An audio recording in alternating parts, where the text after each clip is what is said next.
I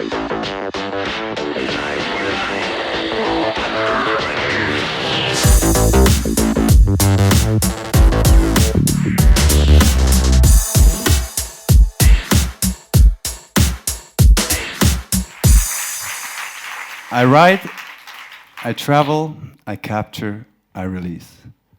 This is my track bike, and I'm about to show you what I do with it.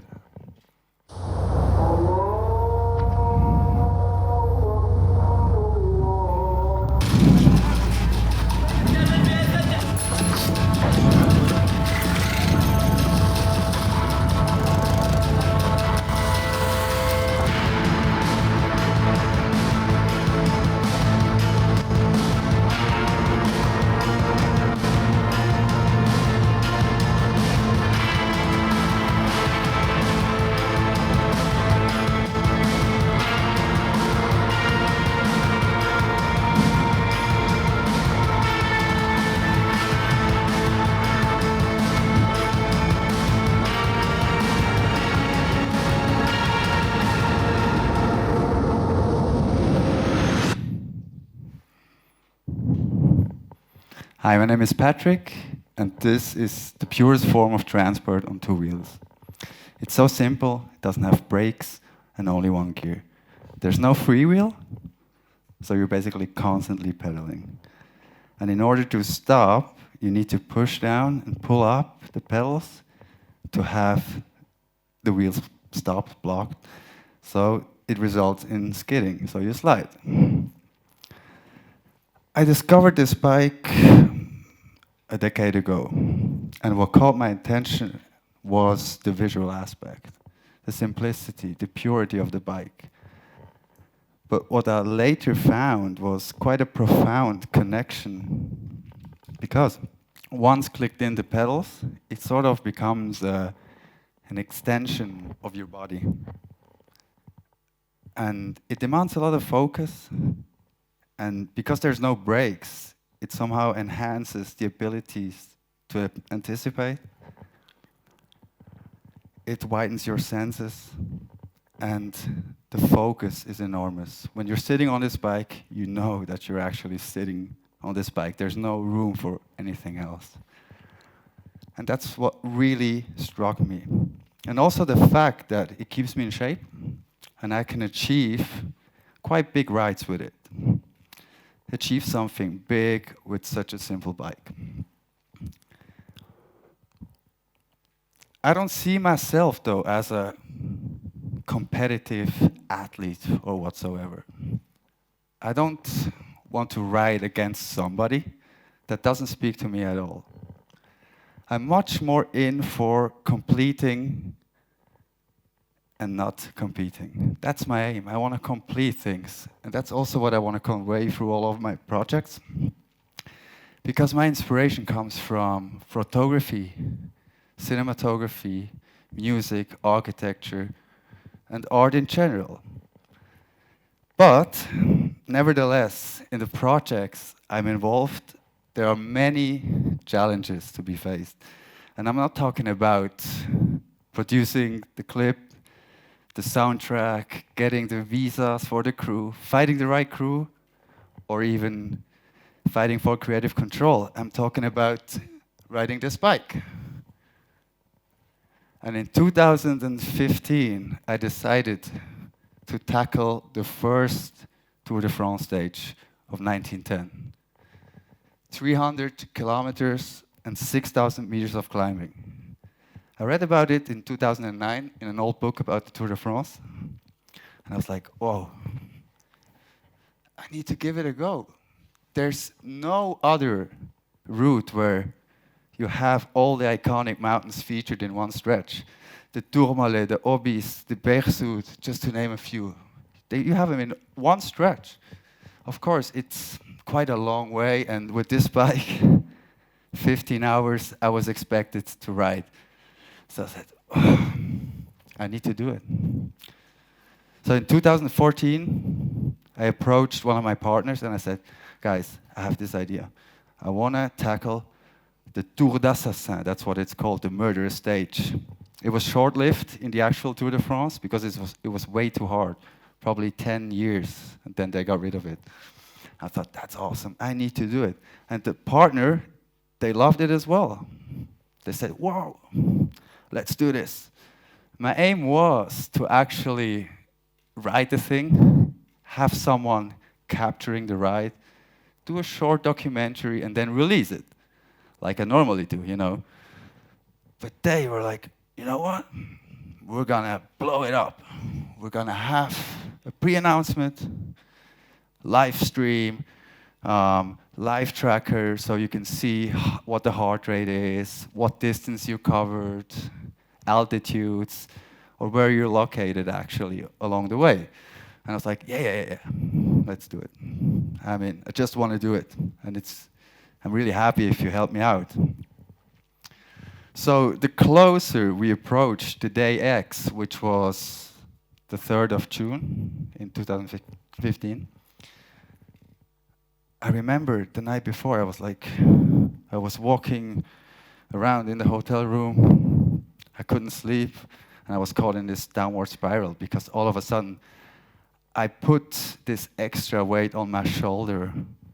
I amplified the thought of having thousands of spectators virtually, and the project being showcased all over the globe, and it was quite announced in the media.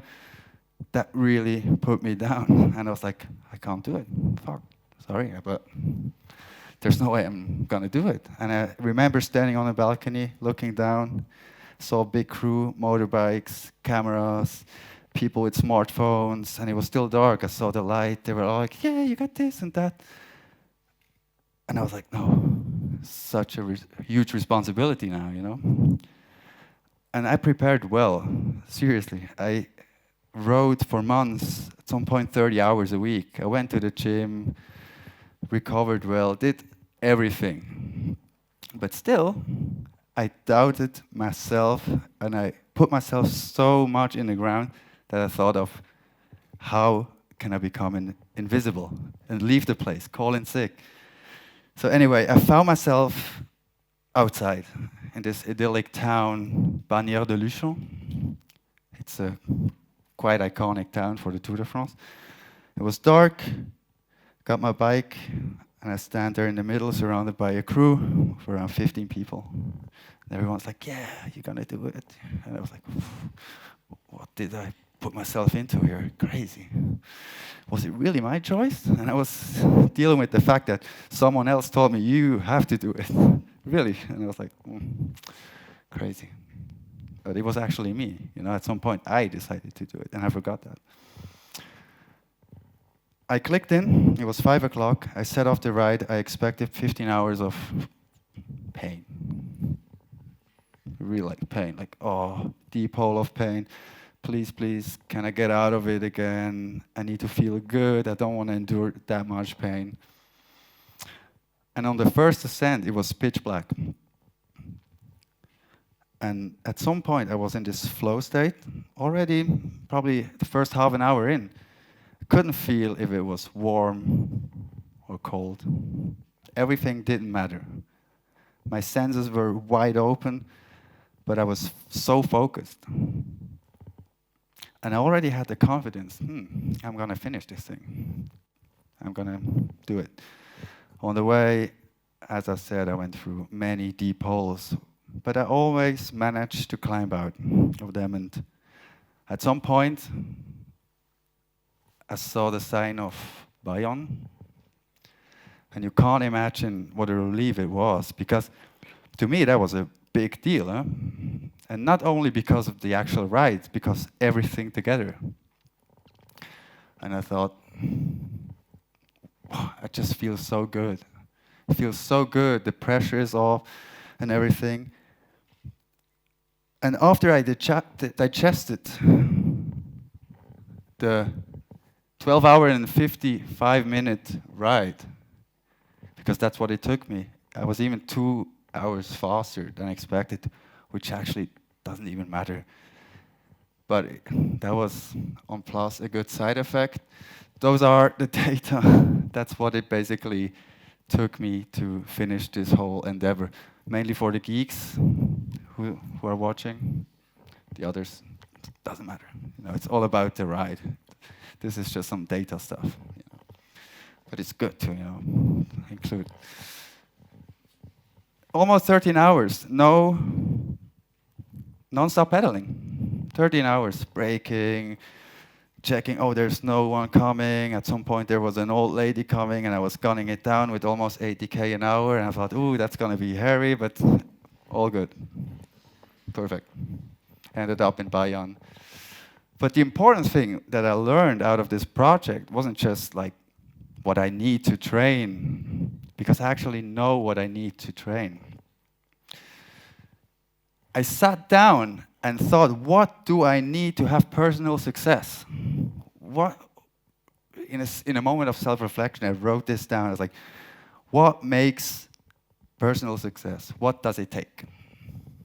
And I came up with this based on personal experience. Talent, enthusiasm, determination. TED. TED, no pun intended. The talent, which is the base, the enthusiasm, the pleasure, we all know that. It's so good to be comfortable, right? But too comfortable doesn't make you progress. Not in my book. So I was focusing more on the determination because that's the investment. That's where you need to put in work. And that's where you progress. I'm sure you heard it 1,000 times, but this is my essence of approaching all my future projects and the way I see it. And then I realized, at some point, being comfortable outside of the comfort zone is where the real fun happens. And isn't fun the most important thing? Thank you.